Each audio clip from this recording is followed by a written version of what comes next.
Hello, ladies and gentlemen. Welcome to NJPW Pudo Wrestle Review.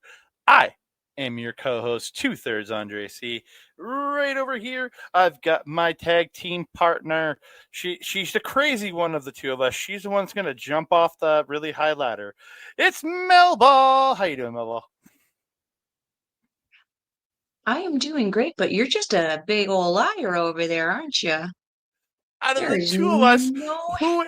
who would the people imagine to be the one to jump off the ladder? They would imagine Not, you jumping off the ladder. They don't even think I could climb no, the ladder. not my startled ass. There's no way. You'd have to convince me to get in the ring first. You've been in the ring more than I have in a wrestling capacity. Come on, I've taken like 3 bumps in my life. You've actually done full training. I did 2 days. That's Just more for training than me. the backyardigans who don't know, that doesn't equate to I can be a professional wrestler. Taking bumps off a ladder. I climb in a ring, God. I yell shit, and I get the hell out. That's all I do in a wrestling ring. That's all I'd probably do too. How are you? Oh my God. I'm all right. I'm pretty okay. I'm tired. These shows, I've been catching up on shows because I made the mistake of not watching one. So now my day has been catching up on everything. I'm a couple shows behind right now. I still have, so we are here to chat Wrestle Kingdom 19. That happened this morning as we record this. In about an hour and a half is the start of the pre-show for Wrestle Dynasty. And it's only 6:20 here. So about an hour and 40 minutes, the pre-show. So I get to watch the show live without having to stay up all night, which is going to be great. I'm very happy about this. But I still got to watch yesterday's, till January 3rd's, Mari Gold and Stardom New Year Dream. Both of those I still have to watch because, again, I had to work all day and just, And some big news came out of both of those shows. Oh, so much. I've been spoiled. I'm completely spoiled on Mari Gold, but I still got to watch it all. And I know a couple things that came off the Stardom show. So that's fair. That's fair. It's hard to stay away. I mean, we have to be on the socials to keep a nose about everything and all the news and stuff. So yeah, I had a few things spoiled too. I'm a little sad. I did not. The only thing I was spoiled off for this show, as we were about to talk about Wrestling 19, was the never Openweight title, but it was the ending I expected, so it wasn't really that much of a spoiler. It was just it's just coming true our prediction, and then I stayed off. I muted the group chat we're in. That's all the wrestling talk. I muted that for the day, so watching the show, so nothing gets spoiled for me. Yes, I know. You have some messages waiting that I'm sitting there like, Andre's probably watching things. He'll get to us when he gets to us. I responded. Don't worry. I responded to the group chat. The meeting chat? Oh, there's an eating. Oh, I saw it. Yeah. Yeah, you just didn't respond. I answered for you. I'm pretty sure I responded. That was okay. Well, we'll talk about this later because this is not part of this show. We got to get through this. We have an hour and 45 minutes until 25 minutes until Wrestle Dynasty starts, but it'll still be another 10 minutes for the show 15 minutes for the show actually starts. So let's get into this. We're going to give Melball time to have a quick shower before we do that. We don't need that. Let's get into it. Let's talk some Wrestle Kingdom 19 right there. Ooh, look, it's beautiful. Yes. I love that graphic. It came out. It was very nice. Yeah, same background. It's the same background the Elite put out on New Year's Eve the one year when they announced AEW. That's amazing. I love that for that. Let's kick it off with the New Japan Rainbow. The Ranbo, Ranbo, Ranbo, not Rambo, Ranbo. They have some trouble with the M and the N's, I'm noticing. We saw the Invisible Man on DDT, not the Invisible Man, and now we're watching the Ranbo, not the Rambo. But Rambo, it'd be weird if they were having a Rambo because they'd all be like wrestling inside of Sylvester Stallone. I mean, that'd be weird. I mean, could you imagine though, with them just tying up their little bandanas and just going hard? I love it. Rambo. Everybody's doing their best Rambo impression. It'd be great. Entrances. That would be pretty freaking funny. The first entrant in this match was the Great Okan. Second entrant in here is making his return to New Japan Pro Wrestling after working in the Noge Dojo with the Young Lions for the latter part of this year. It's the War Master Josh Barnett, a man who worked in New Japan back in the early 2000s, actually. And is also a UFC fighter, King of Pancrase, UFC Heavyweight Champion, Pride Champion. This guy's done a lot in his career. The guy who's been running Bloodsport since Matt Riddle at WWE. So, yeah, Bloodsport has been his game for a long time. So these two kick it off. Yeah. Third entrant, Josh Barnett's student, Bolton Oleg, makes his way out because he did train with Barnett at the dojo. Fourth out is Hiroki Goto. Out number 5 is Blue Justice Yuji Nagata. And Nagata and Barnett locking up in a kind of a symbolic rematch from Barnett's first ever match in New Japan Pro Wrestling for the IWGP Heavyweight Championship back then. So, yeah, they want to capitalize on the fact that it's a former UFC champion. So Bolton and Oleg and Josh Barnett end up fighting at one point. Bolton tries to toss Josh Barnett over the top. Josh pulls him over with him, and they both go tumbling to the floor to be the first 2 eliminations in this match. What was impressive about that one is that he had him in that lock. I don't remember what it was, but that they went over and they never broke it. They were still on the outs. Like a triangle or armbar almost. That's kind of what I thought it was. But like again, what was the most impressive is when they fell out of the ring and they didn't break the lock. He kept... Barnett kept that lock on, and they started ringing the bell furiously, trying to break them up. I didn't see what ended up coming out of that, but it looked pretty cool. Yeah. Out number 6 is Togi Makabe. Number 7 is the power walking fiend himself. It's Kenta power walking his way down to the ring. I love this. I like it. I love Kenta because he can do both. You know, when he wants that intensity, he is intense. He will be that Kenta that he needs. But when he's in something like this, you know, and when he enters the arena like that, it's just going to be comedic gold. And it was. So Nagata and Kenta are facing off. They're fighting. Kenta ends up tossing Nagata over the top rope. Nagata tries to pull him over, but Kenta gets free and boots Nagata off the apron, eliminating him for the third elimination. Out number 8 is Yoshihashi. Out number 9 is the man who is out-pimped tonight, Yujiro Takahashi. I was going to say, that was a conversation I had with somebody, that Yujiro Takahashi has got to be the worst pimp in existence. Never, ever coming out with a ho no mo. Yeah. And Walker makes a joke about being surprised that they still have Yujiro's singles music on file, saved in the computer. I laughed so hard at that. I didn't hear that comment. That's amazing. Great job, Mr. Walker Stewart. That was amazing. That was a bazinga. Yeah. Yoshihashi trying to eliminate Kenta. He's trying to dump him over, but Yujiro comes from behind to save his stablemate, because technically House Torture is Bullet Club affiliated, and dumps out Yoshihashi, and he is eliminated. Number 4. Out number 10, Toriano. One third of the Openweight champions. Did you notice that as soon as his music started, the announcer started the rambling? 100%. It was so great. And he was still going by the time Yano walked that entire ramp and got into the ring. He was still going. He's got so much shit to announce. It's ridiculous. Yeah. So Yano ends up low bridging Kenta over the top, and then as Yujiro goes to run at Yano ducks out of the way, and Yujiro hits Kenta, sending him to the floor to be eliminated. Number 5. Then Yano immediately rolls up Yujiro to pin him, because there is pins in this match, to eliminate Yujiro. Number 6. So out out comes number 11, Hiroyoshi Tenzan. And this is where I'm sorry. I love Tenzan from the history perspective, but watching people sell for him now is really hard to suspend the disbelief because he moves so awkwardly. He is a fraction of the size he used to be.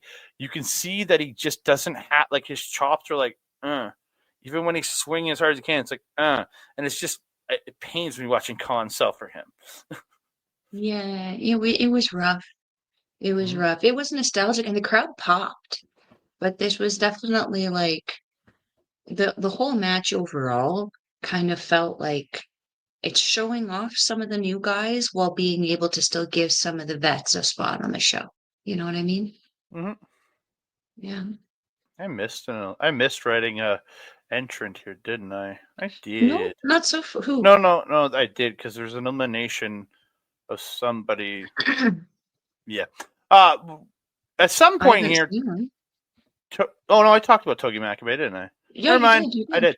I'm not crazy. It was just higher up my list. Out number 12 was MLW World and Tag Team Champion Satoshi Kojima, carrying the tag team title. Why he doesn't carry the world title still bothers me. Hey, you know what? I mean, we knew, well, you didn't, but I knew that there was a promoter here who wouldn't allow certain talents to take certain championships because bitches be tripping. And it ended up the one time that he let somebody take it. We know this. I was working that show. It ended up going sideways. So I'm not fully like mad about it but it's Koji. You know?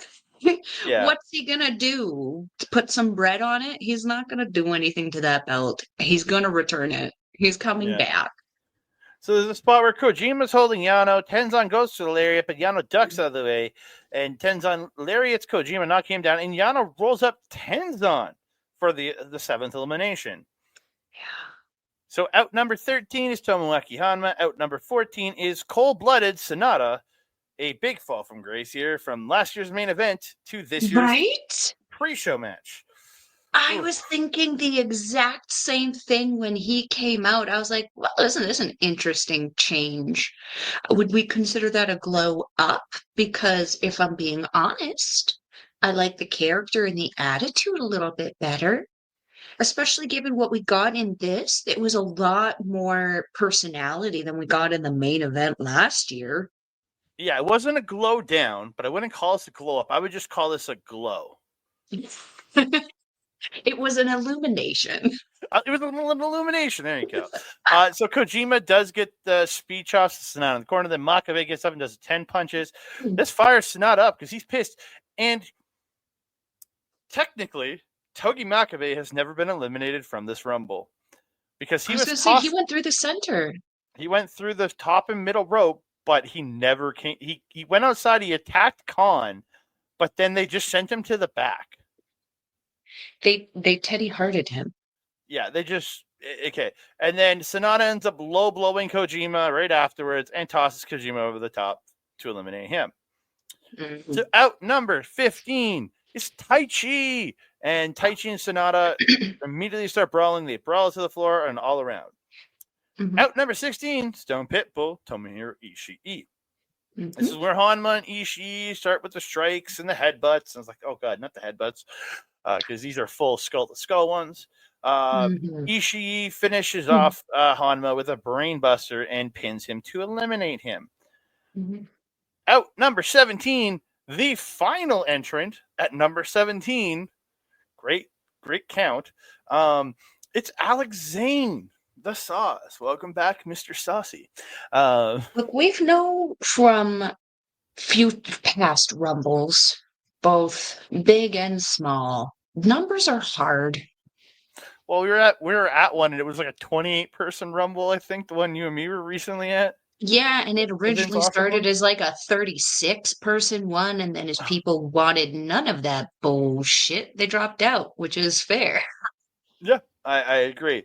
Sonata shoves the ref. He goes for the low blow, but he misses. So he grabs Taichi's legs, puts it between his own, and fakes out that Taichi kicked him in the balls. So the ref disqualifies Taichi out of the Rambo. So the Rambo, you can be eliminated by DQ. And disappointed in you, Kenta Sato. I expect better of your reffing. I don't. Not from any Japanese ref, honestly. That's because you don't like Marty. Kenta Sato is the good ref. Oh, I'll be yelling to fire a ref tonight. Do not worry. And then Sonata has the great idea to jump over the top rope to the apron, and then Taichi boots him off of it, and he gets eliminated. And they brawl to the back. Yeah. So Zayn has avoided all. He just stood in the corner and let them fight, which was great. He then he drops Goto, hits the springboard double knees, and hits a cinnamon twist to him. Yano runs at Zayn with the corner pad, swinging out, but Zayn ducks, and Yano goes toppling over the top rope and to the floor and is eliminated. So I would call that a self-elimination right there, just like Sonata. It was a self-elimination. Those were both self-elimination. Khan ends up tossing Ishii and Alex Zayn over the top to the apron. Khan ends up knocking Ishii off the apron, but Zayn does get back in. Goto gets Zayn over the top in the corner. Zayn grabs Goto for Khan to come hit him, but as Khan's running at them, Goto ducks out of the way, and Khan smashes Zayn into the second row. Like, he went towards where the ramp is, but good bit past the barricade. It was a pretty good launch. It was a good yeet. And Zayn is eliminated. We are down to Hiroki Goto and the Great Khan. Honestly, I can believe for either of these two men to win. It's a plausible final two. So we get a good back and forth between the two. Goto hits a GTR, sends Khan over the top. Khan tries to suplex Goto to the apron, but Goto fights out, and he comes at him with a very hard lariat, sending Khan to the floor, and Hiroki Goto wins the Rambo in 34 minutes and 35 seconds, the second longest match on this show. I'm not going to lie, it felt like it too. It drug a little bit for me. Because I was having a lot of fun with it at first, but then I'm just like, okay, this is getting a little repetitive, a little redundant for me. When I saw Alex Zayn come in, it brought me back into the match. I was so excited, especially his gear was so different than what we usually see, because usually he's like the bright red with the black or blue accent, and this was the opposite of what we usually see. It was the black with the red accent, which I actually really, really like. Is he heel now, or is he was that just a? I haven't seen anything that would insinuate. It's just the colors for the show. Because his temperament was the same as it usually is, which is very facey, very over with the crowd. The crowd loves him there, and rightfully so. Very, very talented actor. His moveset is so unique, so cool. That was the one person who brought me back into the match. And bless him for making it to the last three, because it made the rest of the match more enjoyable for me. Yeah. As soon as Yoshihashi came out, I was like wanting to flip a table. Yeah, honestly, I think it was like I wasn't even mad when Nagata got in this. But when Makabe showed up in this match, I'm like, oh, we're still going to get all the old guys. But as soon as Nagata rolled in, I'm like, okay, we're getting old guys that shouldn't even be in this match. Because I could believe Josh Barnett could win this. I could believe Bolton Ole could win this. I could believe Goto, Khan, Kenta, kind of, because, they don't. Sonata, Taichi, yeah. Sonata, Taichi, Zayn, I could believe him. 100%. I truly could believe seeing Kojima win this, because he still works at a super high level. Same with Nagata. But like Zayn, I could easily see winning this. Ishii, I could have seen winning this. But like, there's certain guys in here that popped in. I'm like, oh God, why? I mean, Kojima is still going, but did you watch that match I recommended to you? You had a lot to watch. That's why I'm asking. The one with Bolton Ole. One-on-one Bolton Ole. I haven't seen it yet. Sorry. Oh my God. Oh my God. We're back again. I highly recommend it. highly recommend checking out that match because it had a very interesting ending, but the match itself was just a great traditional classic wrestling match. But when I tell ya, I saw a side of Kojima that I have personally never seen before. After the match, you'll know what I mean. You'll get, I think you'll get the same feeling I got in that match. But let's get on into the main show. We're 20 minutes in. We have a lot to talk about still. So we kicked it off with IWGP Junior Heavyweight Tag Team Tokyo Terror Ladder Match. A lot of words. Intergalactic Jet Setters, Kevin Knight and Kushida versus Catch 22's Francesco Akira and TJP versus the Ichiban Sweet Boys, Kosei Fujita and Robbie Eagles versus the Bullet Club War Dogs, Clark Connors and Drilla Maloney. War Dogs coming out with doing a better job pimping than Yujiro because they had 4 ladies with them. They were hot as hell too. But maybe they called Yujiro to get them. You never know. It could have been. Called Yujiro. I don't think the War Dogs are that close with House of Torture no more. The fur coats they were wearing in their silver gear. So cool. Yeah. Catch 22 out with like, I guess like Daft Punk or like Squid Game style masks. I know that they're popular in something. I couldn't tell you what, but yeah, Akira's kind of looked like it had the face with the green circle and the ears, and then some little tentacle dreadlock things. Yeah. And then it was really cool. Yeah. Ichiban Sweet Boys just rolling out, just looking like normal dudes. So I was like, okay. And then the champs coming out in just purple. I was like, Melball colors. I dig it. I guess Melball's on cheering for them tonight. Okay. Oh, hell no. I mean, I much love to them. I love them a lot, but hell no. Taiju Shimori is on the commentary team for this match. Everyone's brawling. There's a great spot where Knight and the Ichiban Sweet Boys go to hit Knight with the ladder together. He hops over. Kushida drop kicks the ladder into them, and then Knight does his jumping frog splash onto the ladder, hurting himself just as much as the opponents. What the hell? Yeah, that was my first note too. That's perfect. Yeah. Later in the match, there's a perfect timing spot with that the Jetters try to do to Drilla through a table on the floor, but Kushida ends up getting tossed over the barricade, and Knight is taken out. They angle a table at ringside, and Drilla picks up Kushida, runs to the table, jumps to go and land on it, but kicks it forward. Drilla killing Kushida straight into the floor. Yeah, that was I kind of like, because it still looked great. The Drilla Killer is a devastating move, one of the most devastating in New Japan this year. He took care of a lot of people with that move. But yeah, when he was running in, he just kind of booted the chair, even though Connors was holding it. He booted the chair with enough force the table, that when it was slanted like this, it just ended up back straight against the barricade. I kind of wish that the camera was anywhere but where it was, because it still would have looked great. But seeing that, and you can see a bit of disappointment on the face of Drilla, I was like, I wanted to go through the table. And if you look at same. when they replayed it, they replayed it from behind Drilla, and it looked like he murdered him. Like he just went right, he just smacked him on the table and then fell over, and the table didn't break. It was just the initial showing. It was just like, damn it. TJP real quick, just before, so I want to try to keep this shorter, try to throw my spots in between, because we always have the similar spots. Yeah, go ahead. Similar spots. I think it was a Jeep flip that Connor did when he was similar spot with Knight and Kushida. With Knight, Kushida, and Eagles, where he did the splash with the ladder. Knight running into the United Empire, Akira and TJP holding the ladder, doing that Jeep flip, kind of just run into it and just yeeting the two guys across with the ladder. It was also very, very cool. Yeah. TJP stops a full clip through the table to Akira through the table. They take out Connors. Drilla gets put on the table, and TJP gets Akira on his shoulders for the take a picture. Electric sent off of the apron, off of TJP's shoulders through Drilla on a table on the floor. That looked painful. Yeah. There was so much going on. At this point, they're only 5 minutes in. Yeah.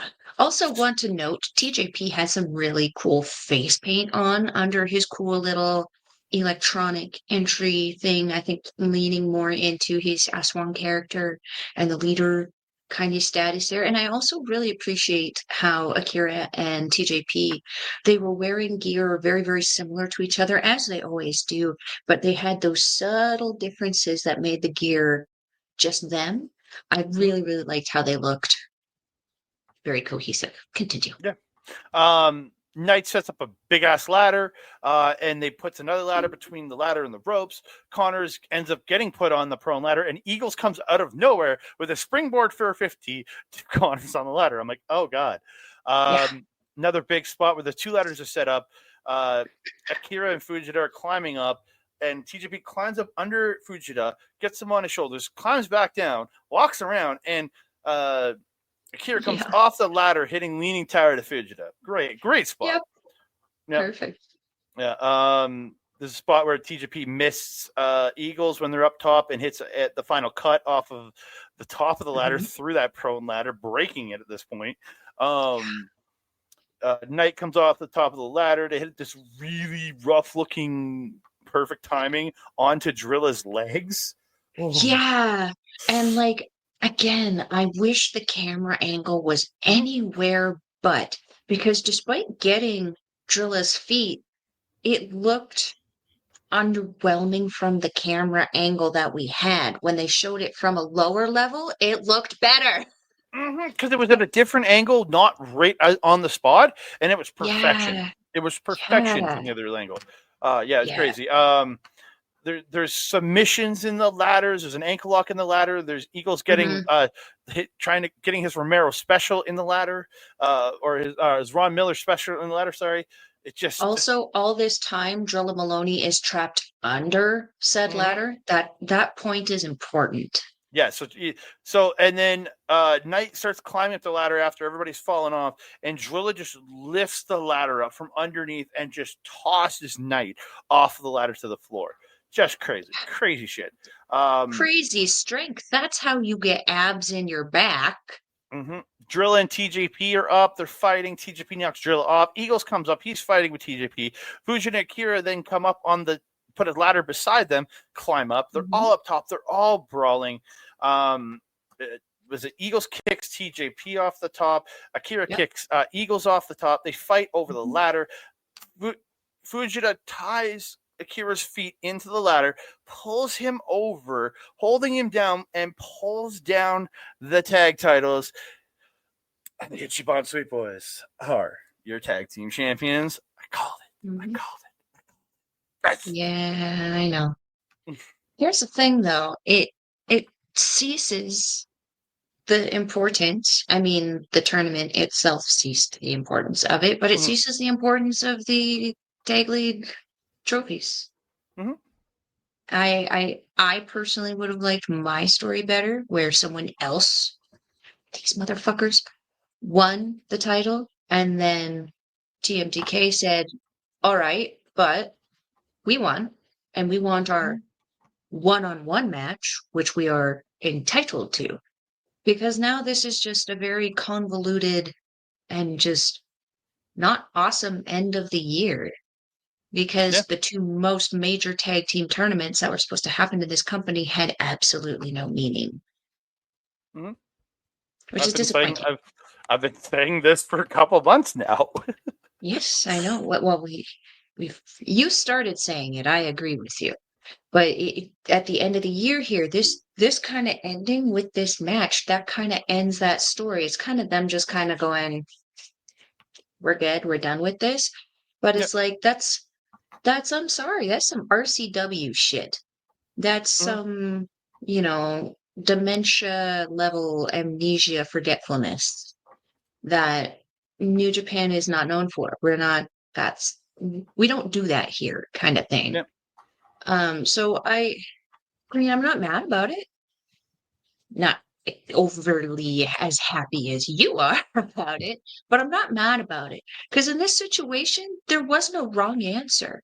No. But this side of the picture were, as I mentioned to you before coming on here, the two teams that held up this division for the entire year, not just the end of it, like the ones you're pointing to. They deserve it. They won the tag league. They deserve this title. What they deserve is a one-on-one match with the other people who had the titles so that they can appropriately show off everything that they have been doing this year. And I don't feel that they got this in this match. I felt because they knew the results of this match that the team that won it didn't get as much clout or show in it as they should have, considering they won it.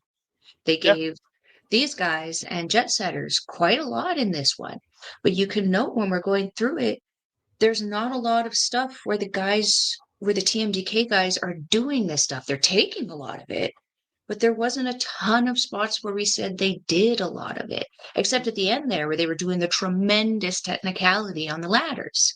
But again, I personally would have liked to see these guys not win and then boast a singles match, a tag match, which essentially would be a singles match between the two teams, to be able to allow them to show off why even more they deserve those titles. Plus, it would extend the story a little bit more, which Japan is hurting for badly. I honestly, because they still have the trophies, they can be like, well, we get a tag title match. They could have waved it around, but now their tag title match goes out the window.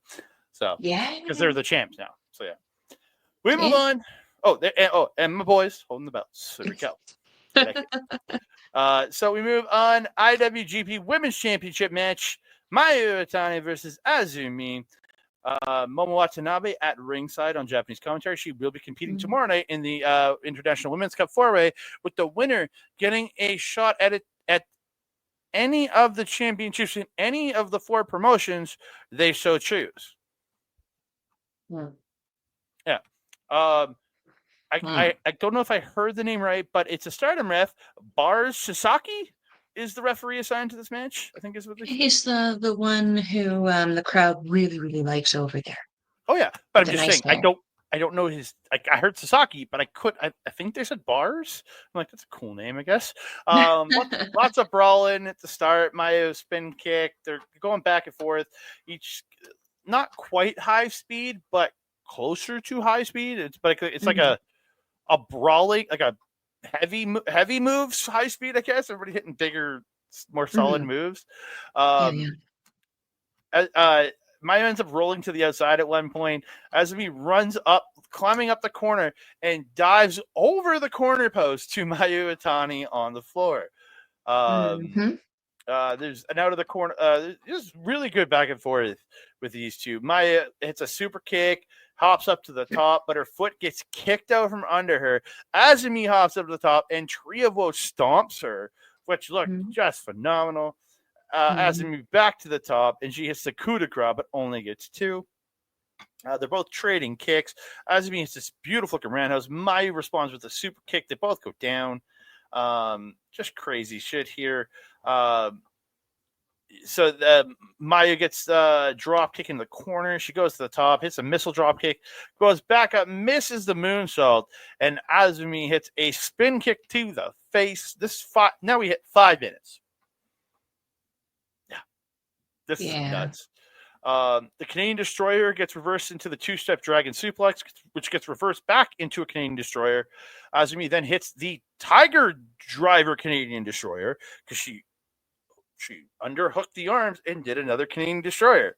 So the Tiger Driver variation of it. But Mayu kicks out at 2.9. Again, Azumi goes to the coup de grace again, but Azumi up kicks her, and you can actually see Azumi's mouth start bleeding. Oh, sorry, Mayu. You said Azumi 3 times in that sentence. Oh, sorry. Azumi up to the top, but as she comes off her coup de grace, Mayu up kicks her in the face. There you go. And Azumi's mouth starts bleeding. Yeah. Crazy shit. Zumi Sushi. They're going back and forth with kicks and Germans and Mayu wanting that 2-step dragon, but Azumi rolls her up for 2. Mayu stops the Mystica into a tombstone pile driver. She goes to the top, hits the moonsault, but Azumi kicks out at like 2.999.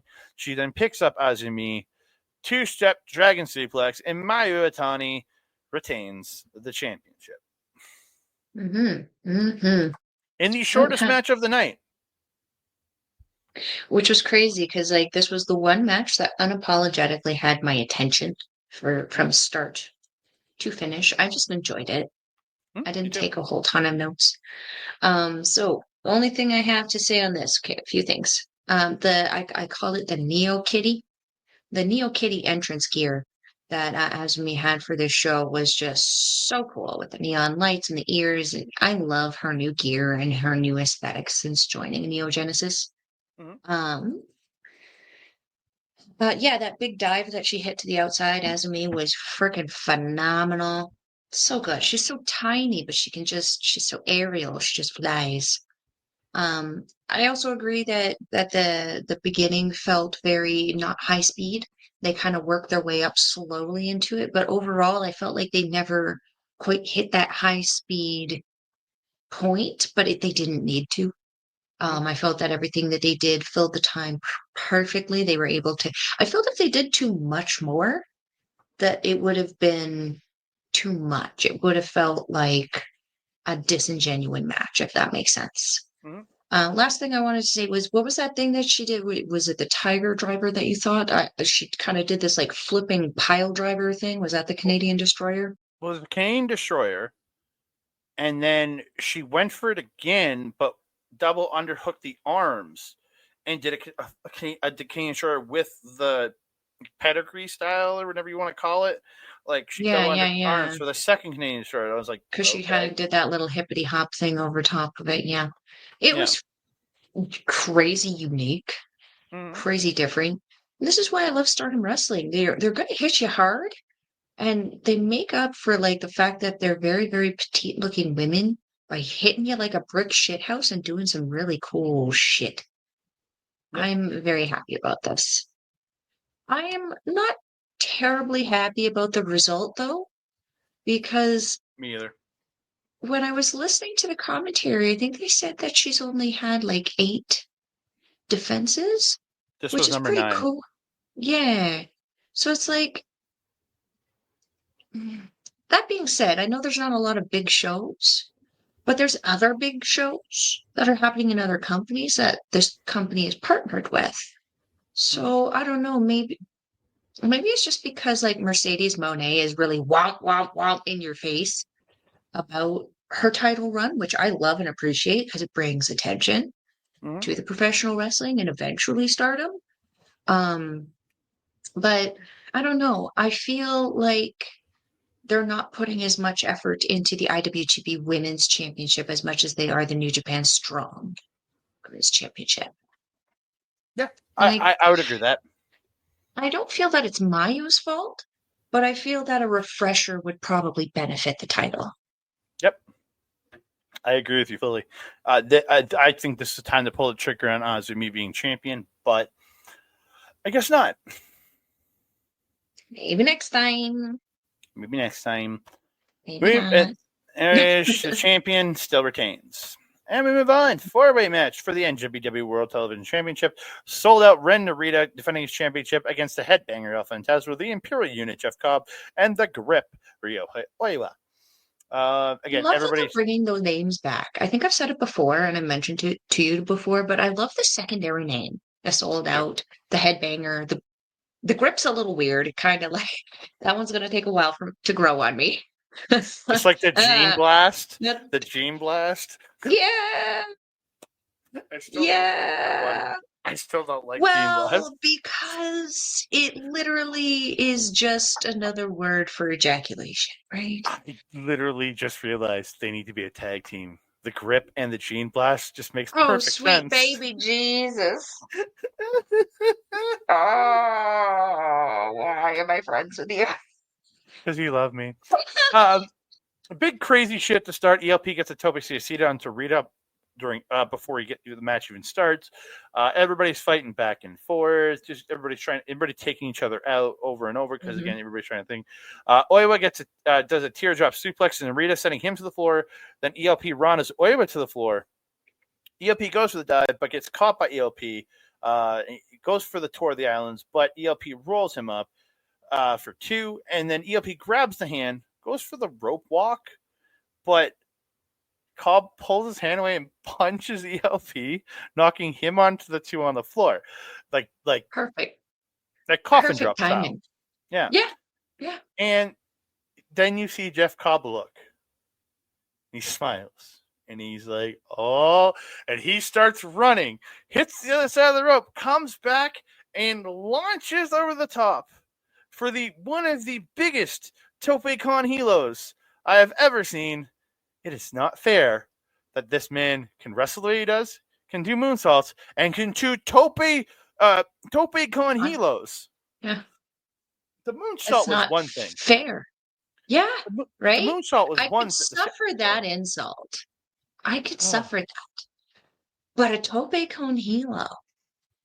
And he landed it. He stuck the landing and pretty much, ta-da! Mm-hmm. Gymnastics, ta-da, to the crowd. It was freaking phenomenal. Mm-hmm. Yeah, more brawling of all the people in here. Narita at one point, like after he takes people out, gets the push-up bar, but Jado takes it away from him. He gets attacked by all 3, gets hit with sudden death. The other 3 are brawling. ELP gets sudden death to Oiwa. ELP gets Scott springboarding. Cobb hits the beautiful F5000, but Oiwa breaks that pin. Oiwa misses the grip, but he ends up hitting a regular lariat to Cobb, and he tries to lift him. Can't. Tries to lift him again, but lifts him on the 3rd try for the Dr. Bomb, but Narita pulls the ref out because this guy's a jerk. Narita comes in with the push-up bar, misses, and Oiwa tries to go for the grip, but he does get hit by the push-up bar. Cobb then catches the bar as it's swung at him, and he breaks it over his knee.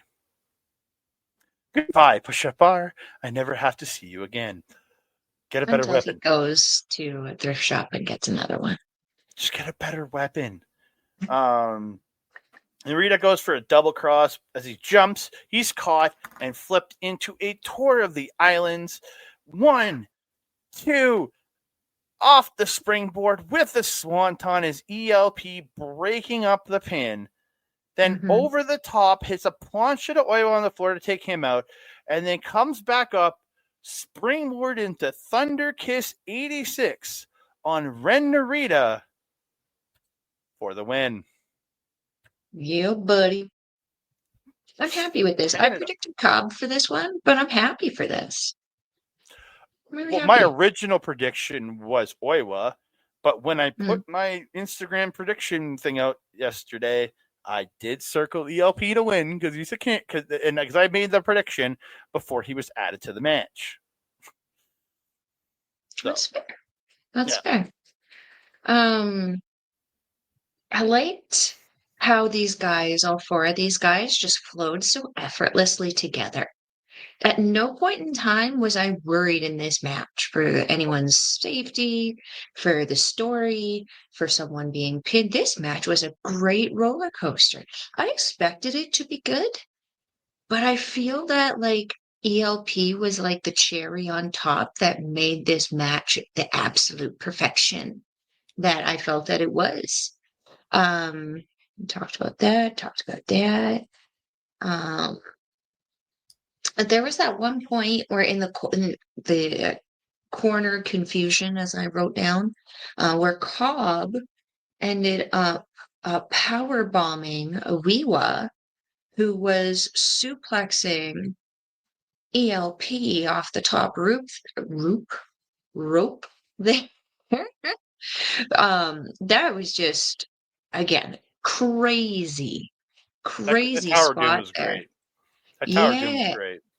But not only the wrestling was great in that moment, because we've been shitting a little on production placement up until this point, but that spot was absolute perfection because they went over, they switched camera views for the landing, and the camera that caught the landing did the earthquake shake.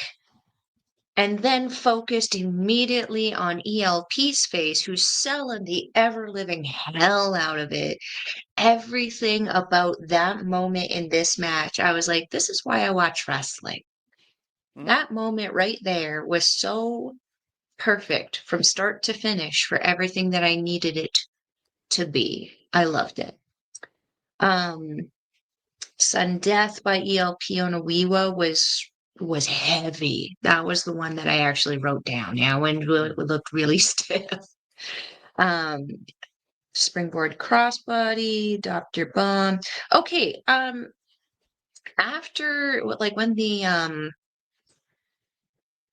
push-up bar, after it came into play, did you notice the bruise on Owiwa's face?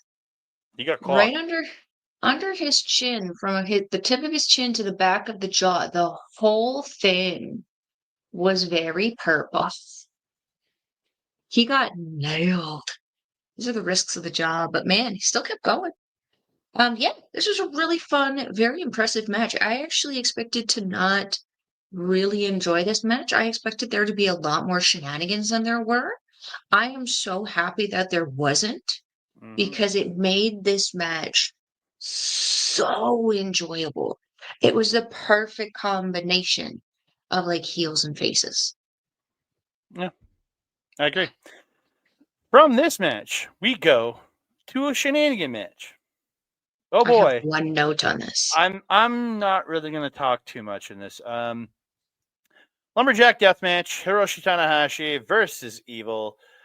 Evil actually getting a kind of cool entrance with this keyboardist all shrouded in dark, playing the intro to his theme. Then his theme kicks in over the loudspeaker. I thought it was really cool. He's out with his Lumberjacks: Yujiro, Sho, Yoshinobu Kanemaru, and the Little Dick.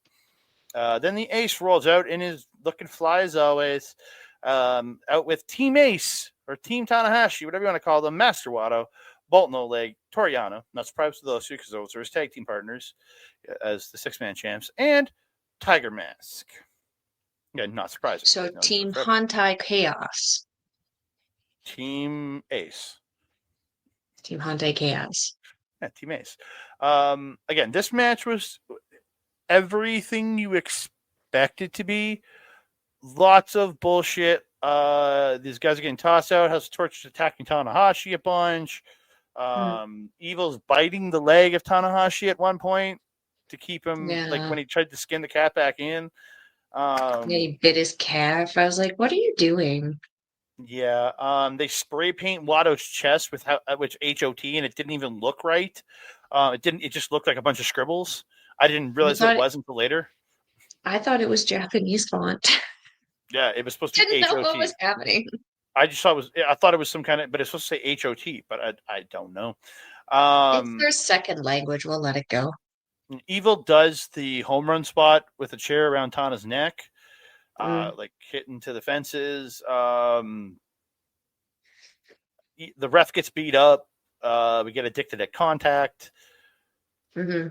Team Ace tries to take out. The ref, in his defense, he got beat up from the one note that I actually took, which was Sakamoto actually getting involved when Evil was grabbing onto him. Tanahashi was trying to do something to Evil.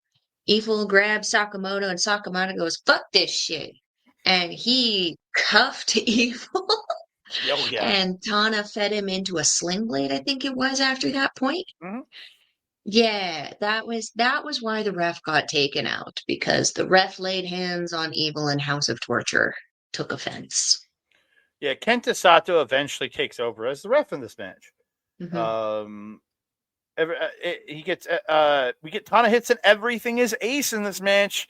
Falls in with a dragon suplex on a sling blade, only gets 2. He gets Ace's high. He goes up, but the ref gets pushed into the ropes, which crotches Tanahashi. Powder gets thrown in his face. Evil gets a superplex. Darkness falls, only gets 2. Darkness Scorpion, but Evil eventually breaks the hold because Tana won't submit. Again, there's so much bullshit in this match. End of this, Evil lariats Tanahashi. Tanahashi slaps him. Evil hits another lariat, picks him up. Everything is Evil. And I literally go, you're not ending this here, seriously. But Tanahashi immediately small packages him for the win. Yeah. And then it's not over, because House of Torture immediately rushed the ring. And they all brawl. And Team Ace is in there. And Togo goes for the garrote. But a hooded figure enters the ring, chasing off House of Torture. It is revealed to be the return of Katsuyori Shibata. I honestly didn't know if he would actually get to show up here or not because there was some bad blood when he left. But he's back.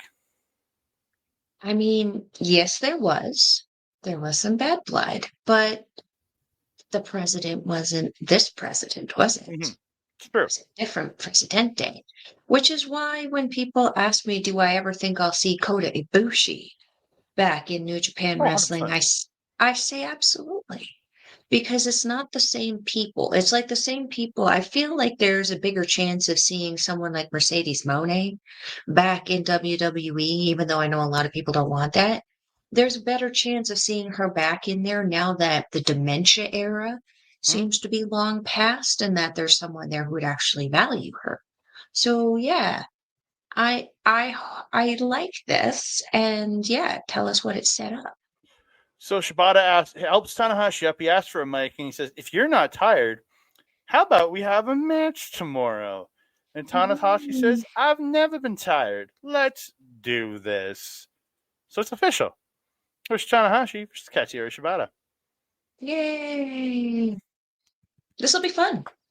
Especially given the last time like I saw Shibata was against Tommy Billington. That was a great match. Katsuyori Shibata looked exactly as he did before his injury. So this will be great. Yeah. Anything else? No. All right. Torture. Match of the night is up next, or one of the two potential match of the nights is up next. The Tokyo Terror, and one of the matches later have all entered my list for match of the year. Ooh. Very early list.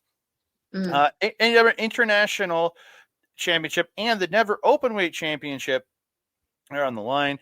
Shingo Takagi versus Konosuke Takeshita, with the man returning to Japan, Don Callis. I promise it's the last time I'll talk about him. This was two hosses just smacking the piss out of each other, just running into each other. Takeshita hitting that flying shoulder block to drop Takagi. Takagi fighting back with a hip toss and a shoulder block, dropping Takeshita. Just man, the elbow strikes from Takeshita, the freaking lariats from Shingo Takagi. They're just beating on each other. The spot where they end up on the like Takagi's on the floor, he dodges the plancha, yanks Konosuke Takeshita off the apron, and DVDs him on the floor. Is it definitely driver on the floor? Oh, yeah, that was the brutal. Audacity, though, of Takeshita to interrupt the shta. Oh yeah, he did. Paid for that though. There's so many spots in here. Takagi goes for a Made in Japan after he does the fire up spot, but Takagi reverses into an exploder. But then, he stops Made in Japan, but then Takagi hits an exploder. But Takeshita comes back with a German. Takagi comes back with a backdrop, and Takeshita comes back with a German, and both men are just laying out like it just. And then they do this great shot at ringside of both titles with the man, Tomohiro Ishii, sitting behind them. Doesn't have a headset on. He's just sitting there watching. And he's just, it's like, I'm waiting for one of you. It was a great spot, man. Yeah. There's a great spot where Takeshita hits a lariat, falls it with a bastard driver, and then falls right through into his wheelbarrow suplex. He lines up for that running knee strike, but Takagi comes out of nowhere, just lariating his head off. Both men are down. Just so good. Takagi hits an elbow and then hits this like a Made in Japan, but he only gets two. Like dropping Takeshita on his head with it. Like brutal. They're lariating each other. Takeshita goes for the flying Juni Akiyama style knee, but kind of only gets a glancing version of it, like because it kind of got half blocked. He does get Takagi up on the top rope and runs him off the top. He hits the knee, but Takagi comes back, kicks out at one, hits a blue thunder bomb, but Takeshita gets it at 2. Takagi does get a modified version of Last of the Dragon, but wasn't complete, and he doesn't capitalize on the pin here, which I was like, oh, goddamn. Takagi, they're hitting lariats, trying to drop Takeshita, but Takeshita hits the boot, Poison Rana, but then Takagi coming back with his own Poison Rana. I was like, and he gets up, hits a shotgun. Takeshita, Takeshita back up, hits his elbow drop to the back of Takagi's head. Just like, oh god, that scared me a little with the crack that you heard off of it. The end comes. Takeshita hits the elbow, but Takagi comes back with elbows and a headbutt, but Takeshita hits the knee, but then Takagi hits a pumping bomber. Takeshita gets a hard elbow, only gets 2, so then he lifts Takagi, Raging Fire for the win. This was good. I just watched this. I didn't take any notes. It was so freaking good. So freaking good. Just when I thought that Tsuji and Takeshita couldn't get any better, you give me Takagi and Takeshita. I mean, obviously, I'm disappointed with the loss because that means one of the 2 worst things that I thought could happen to that title is going to happen. One of which is that it's going to be kidnapped by an AEW person, and despite Takeshita clearly seeing the value of wrestling in Japan, it doesn't mean that Don Callis is going to translate that to the powers that be, that the Never title needs to be here.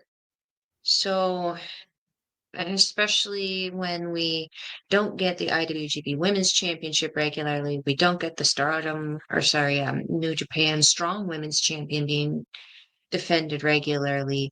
It does very much sometimes seem that when AEW people get a hold of a New Japan belt, it just kind of disappears for a while.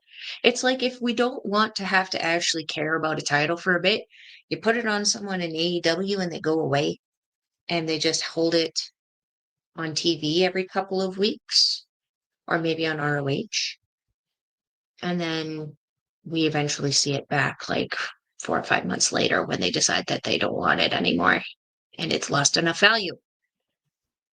Or it goes on Tomohiro Ishii.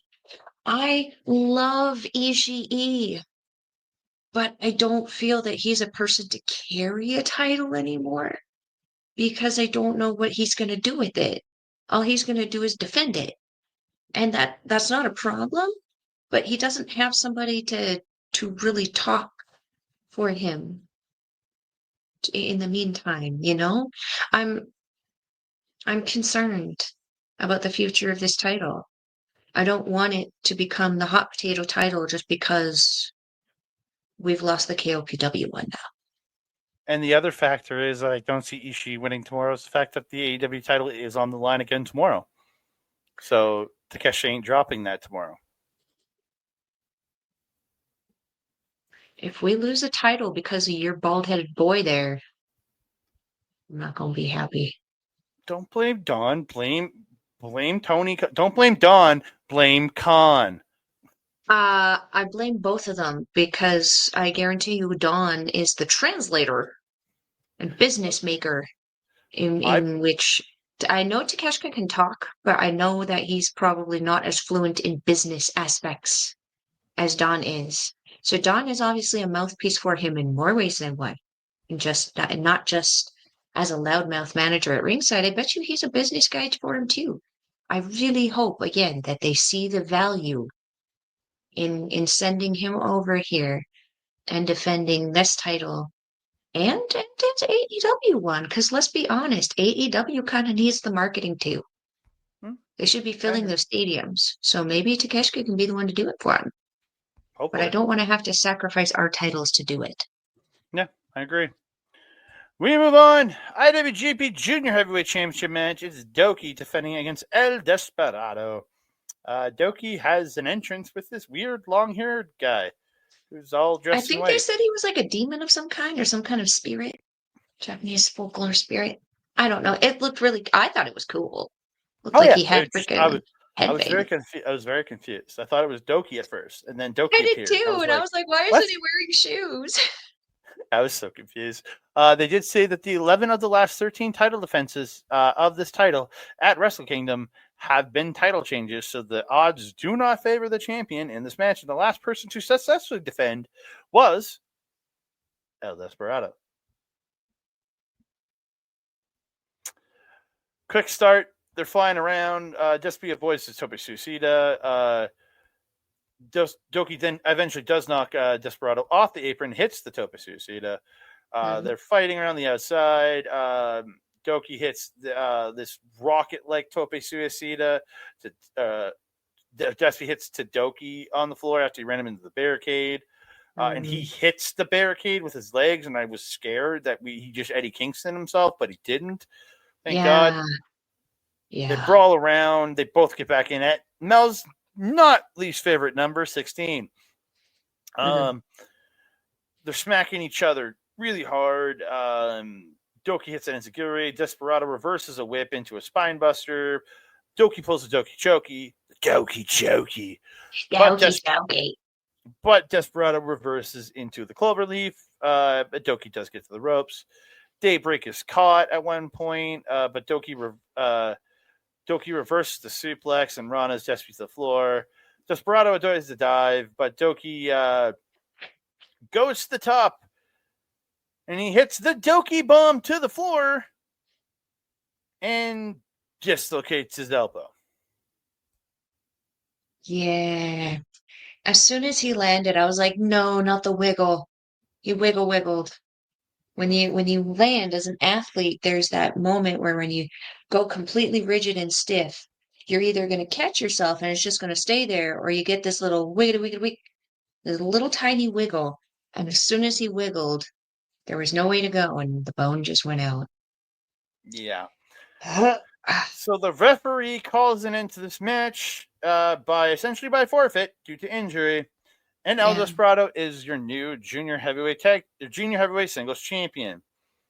So he gets the mic. He says, Doki, when you go as hard as you do, these things happen. I will not apologize to say I'm sorry, as this is what happens when you put your all in. We will do this again. And then he tells the crowd, so let's fire it up for the rest of the evening. I really hope Doki is okay. I know from what Post Wrestling is reporting, it is a dislocated elbow. Or it's a dislocation. I don't know if it's I'm pretty sure it's elbow, because where it looked out, it looked in the elbow. Where it landed, yeah. Where he landed and the way it from where it looked like it jimmied. That's what it looks like. As someone who has dislocated my elbow myself and also put it back in myself, it's not a pleasant experience. It does take a couple months to kind of recover from fully with constant treatment and stuff. I don't suspect he'll be out as long as Yo was, but I'm a little disappointed, not because of the injury, but now that I'm seeing a consistency in this title. Is this title cursed? Might be. Because it always seems to be those left arms that are just a problem. Because wasn't it Yo's left, shoulder, blah, blah, blah, blah, blah, blah, blah. Wasn't it Yo's left shoulder that popped out in his match with Sho for the same title? I don't remember. Pretty sure it was his left one. No bueno, because this match was really starting to kick up. This is so good. You could tell there was some animosity going on here. There was intensity. They were fighting so hard. And then it just ended. And I found myself wanting more. It was sad. But obviously, well wishes go out to Doki. We want you back. Yep. And your Doki Choki. We move on. IWGP Global Heavyweight Championship match. It is the Boss Dog, David Finlay, with Gato, taking on the Gene Blast, Yota Tsuji. Tsuji out here looking like Carmen Sandiego. I'm sorry, the hat. That was the hat. It was the freaking hat. I can't even. I can't deny it. I can't deny it because I thought the same thing. Finlay coming out, taking a page out of one Mr. Carl Anderson's playbook, but he actually has a real chain gun and he fires it across. Yeah, yeah. The comments I was seeing the most online about it was very Duke Nukem of him. Yes, the Duke Nukem style gun. Like it's just a big, outrageous looking gun. Yeah. Yeah, yeah. It was perfect. It was perfect. And then also the accenting on his coat. Did you see the belt and everything were like bullet chains? Yep. So cool. So freaking cool. Anyway. Yeah. Again, these two just start beating the piss out of each other, going back and forth. Finlay is fighting, but he gets caught with a tilt-a-whirl backbreaker at one point. Tsuji gets the tope suicida to Finlay on the floor, goes for it, but Finlay catches him and runs him into the barricade. Tsuji avoids getting run to the post, but Finlay smashes him into the barricade again. That just looked rough as hell. Finlay does get a back barricade in the ring and attacking Tsuji. There's so much fighting in here. There's a salmon splash from Tsuji at one point. Love that.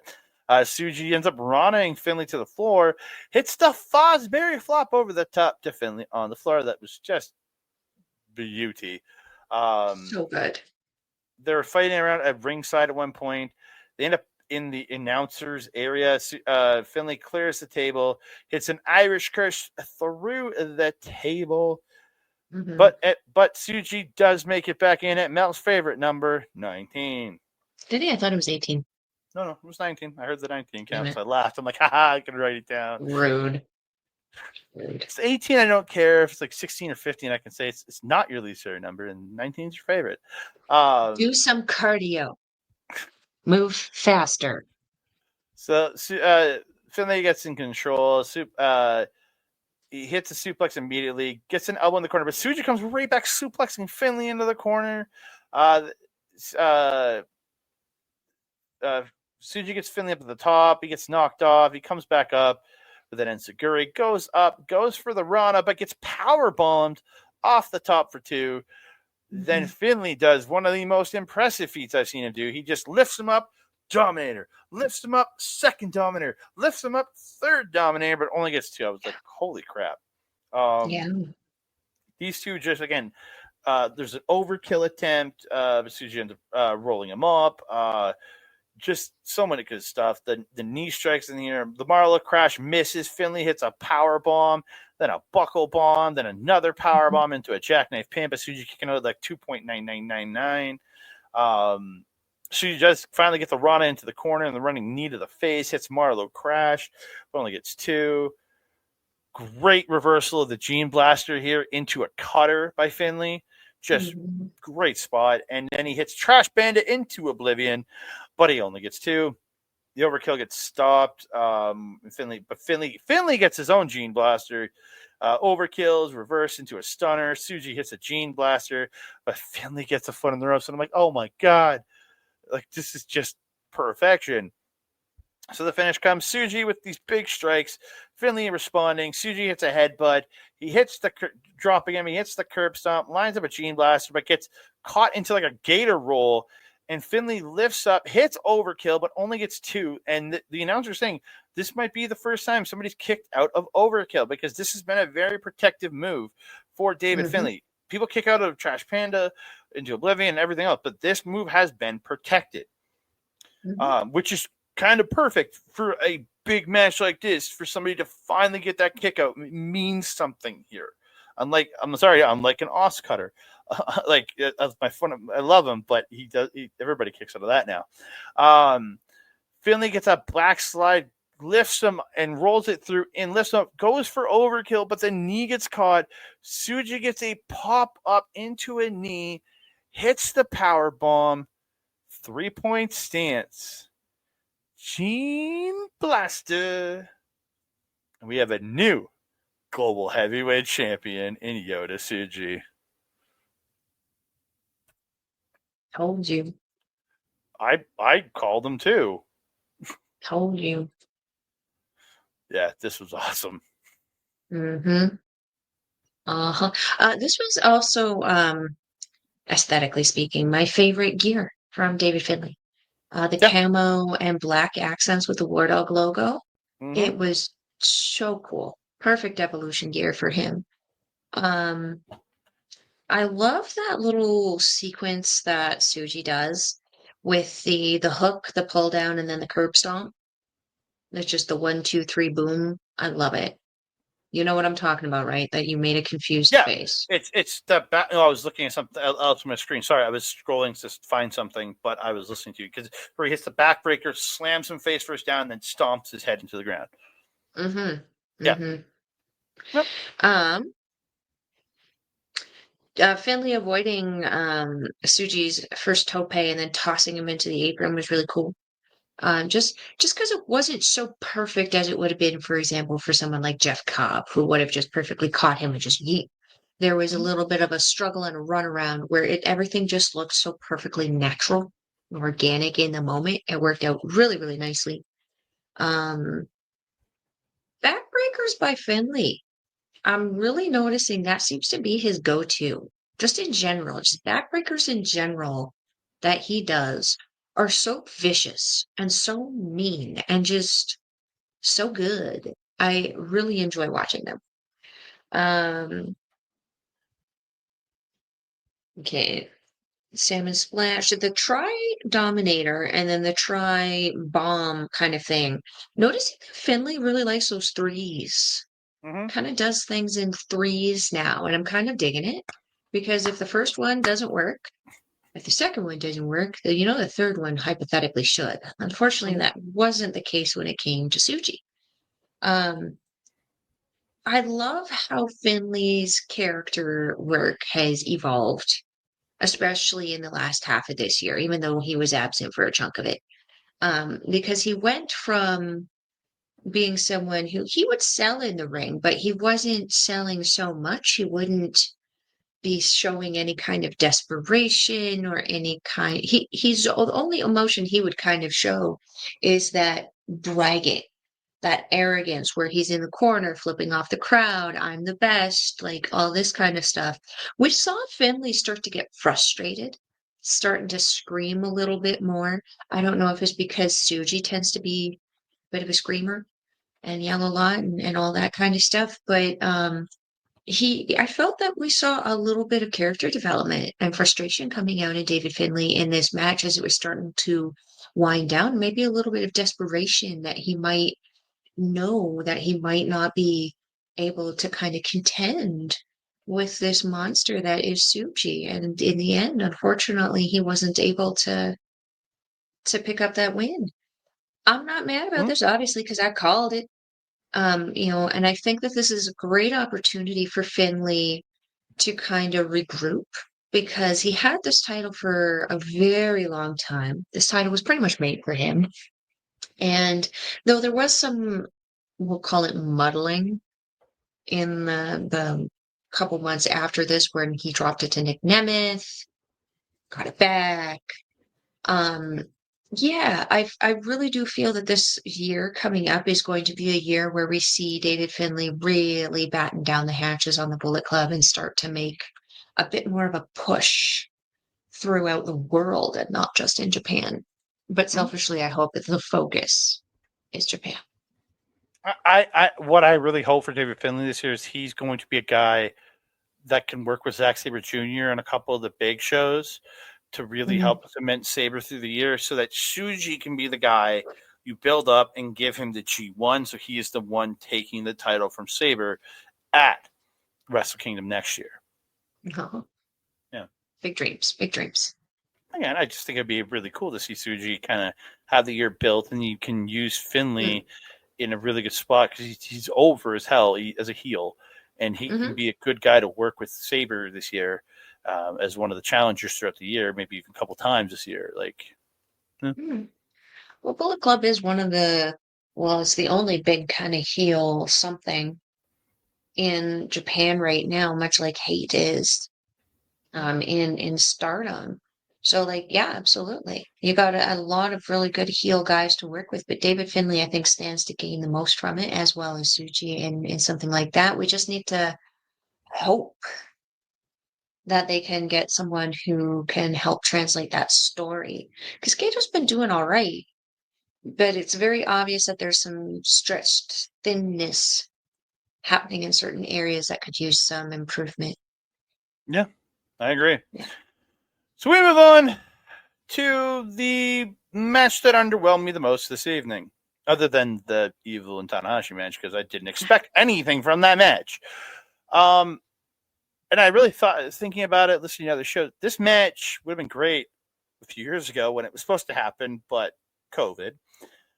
And them not pulling the trigger for another 4 years hurt this match, because Naito is that much 4 years older, 4 years more hurt, 4 years more macularly degenerated. Imagine what this match would have been in 2020. And that's what hurts the most, right? Because this was supposed to be the anniversary show match, but it got taken away from us because of COVID. And just waiting for so long. Again, I thought this match was good. It was a good match. And like Hiromu, like having to fight up from under throughout the match, like really Naito really controlling early on. Hiromu fighting back, getting his dynamite plunger at one point. This is where the match really kind of got more to the favor of Hiromu. Got the time bomb. Again, lots of working back and forth. Naito reversing the time bomb at one point into Destino was actually a really good reversal. I like that. Naito starts working over the neck, hits that Esperanza off the second rope, that flip DDT, and he just looks gross but awesome at the same time. He does hit a Destino, but only gets 2. Hits another Destino, or goes for another Destino, gets reversed into time bomb for 2. Again, there's good stuff here. Like time bomb 2 gets reversed. Naito was working over the neck. Hits the Enziguri. The Destino's reversed into a Hiromu roll. And I'm like, oh, please God, let it be over right here. But no, because he won so many matches with that. Hiromu gets a shotgun drop kick. And he hits his own Destino. Picks him up. Hits time bomb 2, which is his ultimate finish. But Naito kicks out. And I'm like, oh my God. What? No. I'm like, I was kind of mad at this point. It's fighting back and forth. Naito catches him with a spine buster and gets another Destino for 2. Naito ends up slamming Hiromu, goes to go up, but Hiromu grabs the leg, not letting him go up for the start. I think he was going for Stardust Press. Movie doesn't hit much anymore. Naito picks him up, slaps him, hits Valencia, and then picks him up, one more Destino for the win. And I am very disappointed by the end of this match. It was a good match, as I said. This should have been Hiromu taking over, becoming the new leader of the team for the guy who's has already taken a step back and become the new star of the heavyweight division, but he's still the little brother in the end. And something also that they kept mentioning on commentary was that Hiromu was very close to like losing his job in New Japan. Naito took a chance on him and stuff. It's like they were really kind of playing it on commentary too, like Hiromu was going to pick up a win here. And to be honest, based on how Japanese kind of their sentimentality is very different than ours. Like when we retire somebody, it's typically a young guy taking on the old guy retiring, and here the young guy falls because the old guy gets one last hoorah before retiring, right? Whereas in Japan, they kind of have the mentality of the guy's not continuing to wrestle because he's capable. The guy is retiring because now the young generation is taking over. So we saw this like with Liger and Hiromu, where Hiromu retired Jushin Thunder Liger, and in a winning, battle for Hiromu there. So like, what does this ending tell us? I'm not entirely sure yet. For me, this wasn't really an option because this leaves a lot of confusion because now, like, this is where you're supposed to wrap stories and start stories. And there was a wrapping, but I'm not quite sure where we go from here, kind of thing. That being said, I don't have any notes on the actual match itself. I just have a few things I thought were cool and I wanted to mention. The first is these guys' entrance. Hiromu'd. That was just Yeah. And like to be fair, when he first came out, he didn't even have that head hole. He was just kind of walking blindly. He pulled out the hole, and then nearly lost the head on the entrance ramp. Oh, sorry. Andre, come on now. You said it. You're the one who thought it the way that it was not intended to be understood. Oh. Anyway, he nearly lost his head on the ramp too when he started walking. He had to really hold on to the giant. I don't even know what that is. It was cool. It was adorable. It had long arms and he had really big boots on too. It was essentially a mascot for something. I just don't know for what, but it was adorable. It's And the then mascot Naito, for Hiromu's mind. same, my guy, same. And then Naito coming in with this like there was the very snake inspired black tuxedo with some silver blingity blingies, and then I believe the pin chain thing on his lapel there had some LIJ markings on it or something. Very, very cool. Uh, but I do kind of share the same kind of sentiment as you. Kind of the match itself was pretty good. It just wasn't what I expected. Yeah. And I think maybe that's my fault. I went into it with too high of expectations for what was built up for it. Mm-hmm. But it didn't really feel like it reached its full potential at any point, even at the end. I will Yeah. say, though, that I really did appreciate the little heartwarming thing that they did afterwards, where Naito was standing there waiting for the fist bump, and he stood there a good hot minute, waiting for Hiromu to kind of recover, and then crawled his way up Naito before falling down again, and then finally getting up, doing the fist bump. I expected Naito to honestly pull the fist bump away. I was like, he's gonna Honestly, struggle and then pull away right at the last second and leave Hiromu screaming in the ring like, I actually expected it a little different because remember there was that House of Torture tease during the World Tag League for Hiromu. Uh, like there's a little tease of him betraying Naito, but he didn't. Obviously, I was expecting him to get up, go for the fist, and then just kick Naito in the dick and just walk away. I expected that. I was gonna say, don't expect House of Torture. That would be too convoluted. That'd be the third time someone just abandons people for a House of Torture job. Thank you.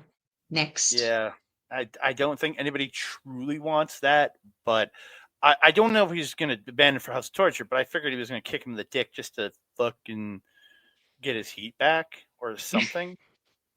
I mean, it would be hard because both of these guys are such crowd favorites. Mm-hmm. Yeah, I don't know. Yeah, but it was announced later on after the show. It's now a three-way match for the IWGP Tag Team Championships, and it is Khan and Jeff Cobb versus the Young Bucks versus the men cashing in their World Tag League victory. So that the Tag League now matters again. So I am not as mad at the Tag League anymore. Hiromu Takahashi and Naito are in this match. No, I'm still mad. Oh, I'm so mad the Bucks are there, but I'm just They shouldn't be, because if we're no going to the legitimacy of the tournament, Naito and Hiromu are entitled to a opportunity at the champions. There is no champion, so they have to wait for there to be a champion. They In my opinion. They chose to cash their opportunity in to get in this match. They chose this. I know, and it's not smart. No, not at all. Why you guys do that for? Because we know, like, even doing my predictions, I wish I knew that Jeff Cobb was in there, because that's who I thought was going to be in there anyway. But you made me think otherwise, so I held off. I actually predicted Hiromu and Naito winning this one, because anybody but the fracking Bucks is if we're losing the never open weight title because Takeshita is going to be taking it, and we know that that's going to be a kidnap belt. I don't want it to be, but I have to kind of go into it thinking it's going to be so that I'm not disappointed when it is. But to have the idea that our tag championships, which is the championships we need to be focusing on building right now because our tag division sucks. I haven't even picked a best team because I don't know who to pick because I don't feel like there is one. I have. It's really easy. I It's know the team that was you do, champions for but most of the year. Anyway, I don't know how I feel about this. This hurts my heart. Yeah. Let's hurry up so we can go watch it. Main event time, IWGP Heavyweight Championship match. I am not going to go through this. I enjoyed this match. It was good. It was a really good match. I think Umino looked really good in here. Again, Yeah. Sabre makes everybody look like a goddamn superstar. You can make a brew. Yeah. He can make me look like a competent wrestler. Like, he could wrestle the Invisible Man on DDT and have an incredible match. It would be 5 stars, and I would enjoy that. But this match, well, I enjoyed very good, went too long. I agree. This match came in at 43 minutes and 44 seconds. Oh my God, I didn't know that. It was long. Honestly, this should have been a maybe just over 30-minute match.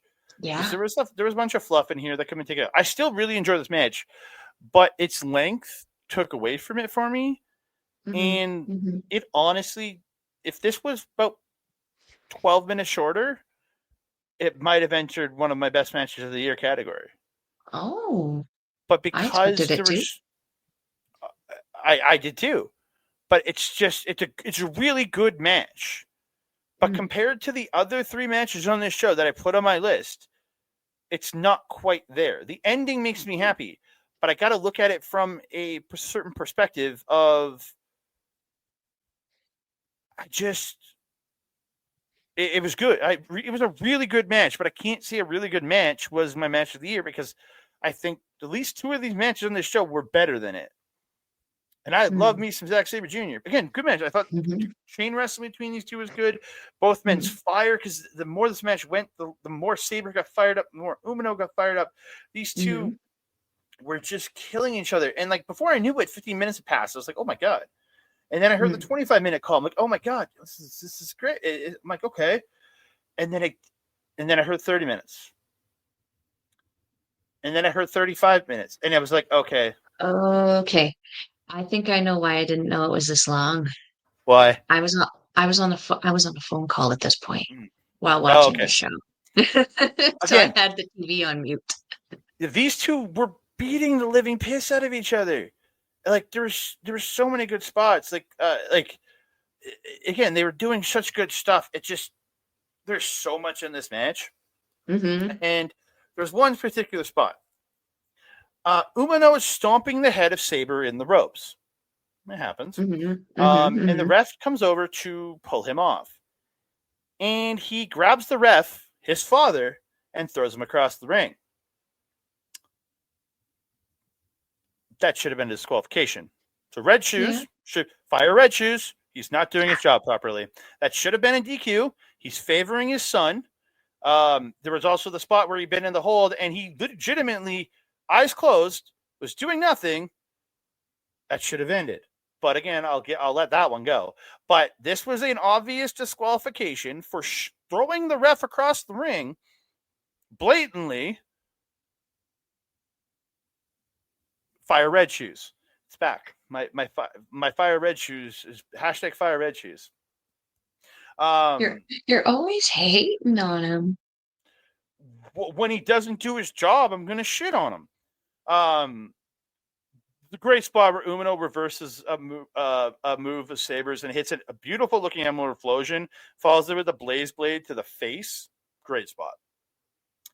The end of this match, though, after that Blaze Blade, he goes for the Death Rider. It's reversed into the ankle lock, which gets reversed into a victory roll for Umino, but he only gets 2. Sabre then hits a boot, hard slap across the face, and catches Umino with like an inside-out lariat. I'm like, oh my God, you don't see Sabre hitting inside-out lariats to people, but he did here. It looked great. Umino,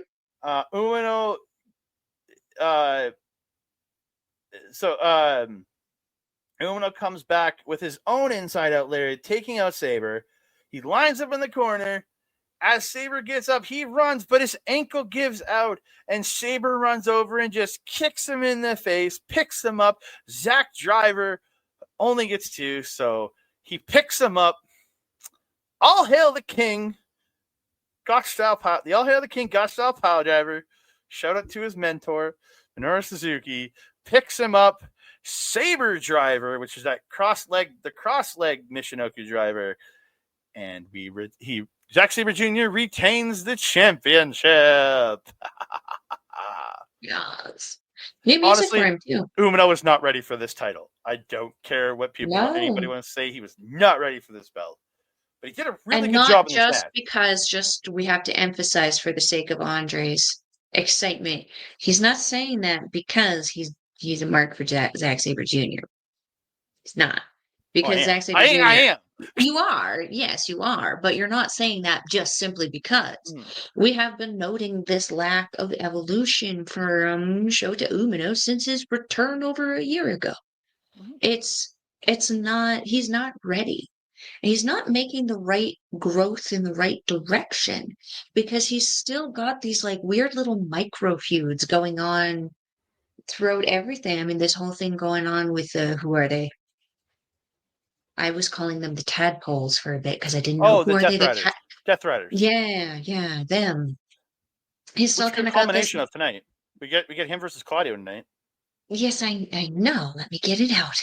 We've seen him still kind of feuding with these guys and feuding with Zack, and there's been zero growth. Usually in these kind of big feuds with people who, like Zack Sabre Jr., who is trying to piss you off. He's trying to get in your face. He's begging you to converse with him. And then you have someone like the tadpoles, like the Moxley and Claudio. And who else is in that group? Wheeler? Yuta, and Pac is there, but he's been gone for the last month because he's been over in England. Still, all of these people are all, Marina Shafir is in there. They're all characters, is the point that I'm getting at. And especially Moxley, very fracking loud. Very, very loud. Charismatic individual, as much as I hate to admit it, because I'm not a big Mox fan. But he's working with literally the best people to develop a character with. And there has been a very staunch, feet in the ground, arms crossed, 2-year-old child going, no, I don't wanna. As we've been dealing with the same Shota, who looks like Tana and has the haircut of Naito and wrestles like Mox. We need to know who Shota is. And I hope after tonight, going into the new year, we maybe see Shota, because I personally want to see Shota lose tonight. I feel like he's going to win, but I feel like if he takes a loss to Claudio, that we might see him kind of go, what do I need to do? I need to go do something. And I hope he takes a couple months away to either just chill for a little bit, fit and rest his hip, his ankle a little bit more, and train, and then sit down with a stylist and just be like, what can you do for me, honey? And create something new. I need to see Shota Umino. I need to see what it is that he thinks that he can be. Because red right shoes. Now, needs red shoes. I wouldn't be mad about that. Make a gimmick out of it. Bring your dad into it and make it a funny little thing. I don't care. Have that midlife crisis that Okada had before he left. Remember with the balloons and shit?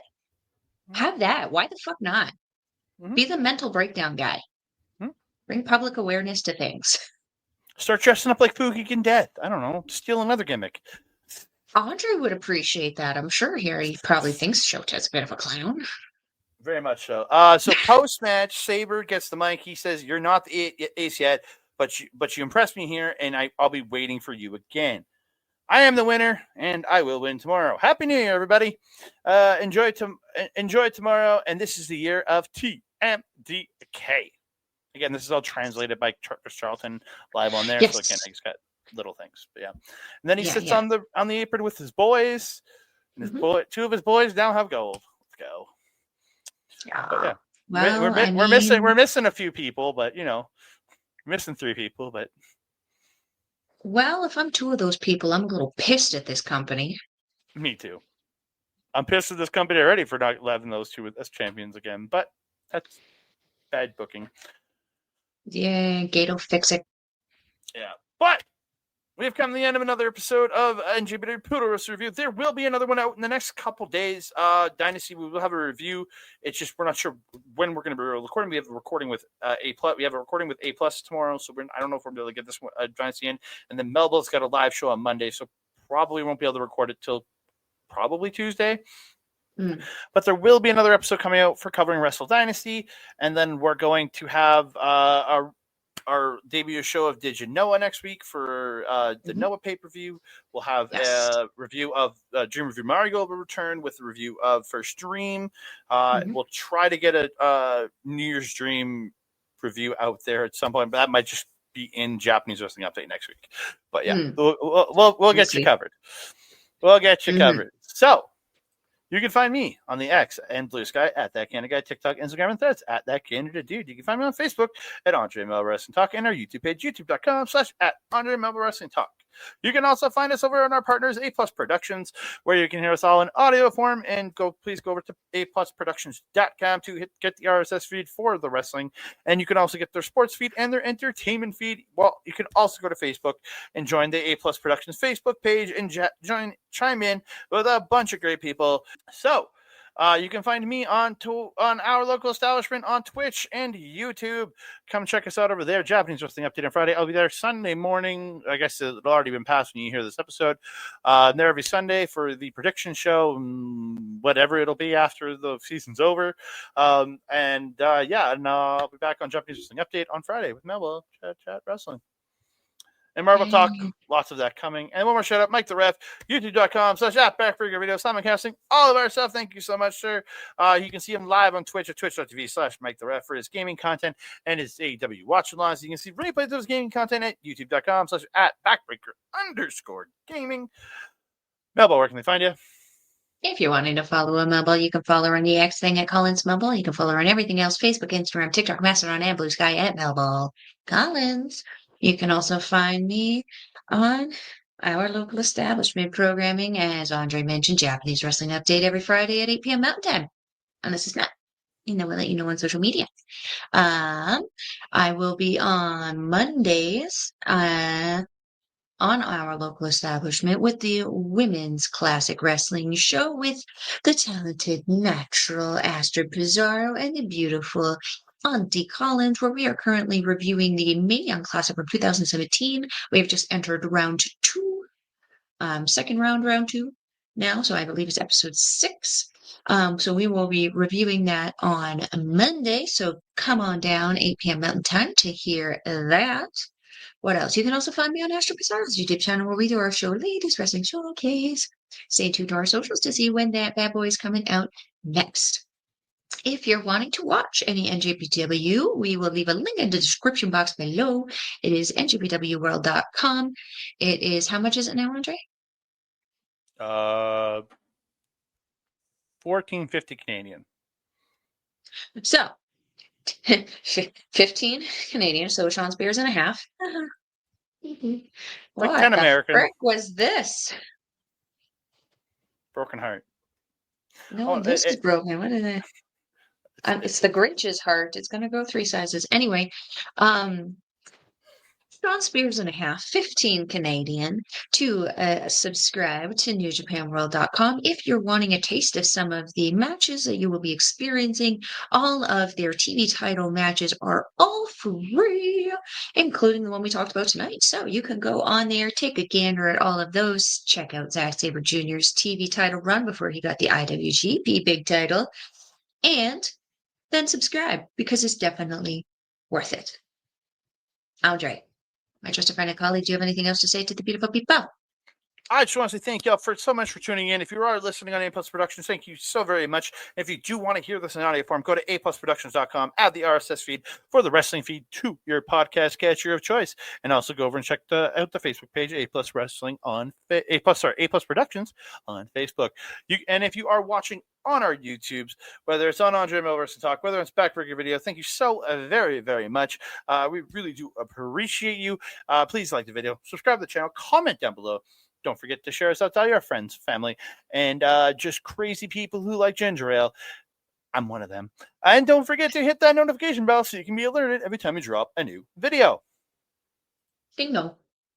Hello. Hello. And that being said, I am your Melball. Now where there is Andre. We will see you next time. Adios.